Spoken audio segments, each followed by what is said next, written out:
শুনছিলেন যে সিন্ডিকেটের কারণে এখনো বাজারে সয়াবিন তেলের সংকট রয়েছে। এখন সাধারণ মানুষের কাছে আমি জানতে চাই একটি রাজনৈতিক প্রশ্ন।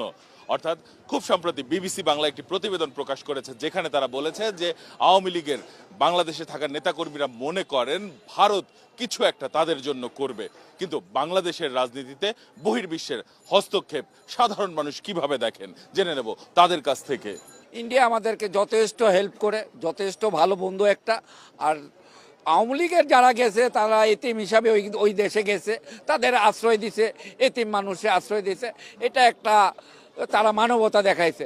এর মানে তাই না যে বাংলাদেশের বিপক্ষে ইন্ডিয়া আমাদের হস্তক্ষেপ করবে। ভারত এককভাবে কোনো দলকে সমর্থন করবে এটা আমি মনে করি না। আমি মনে করি বাংলাদেশের 18 কোটি জনগণ যাকে ম্যান্ডেট দিবে ভারত সেই পক্ষে কাজ করবে এবং জনগণের পাশে থাকবে।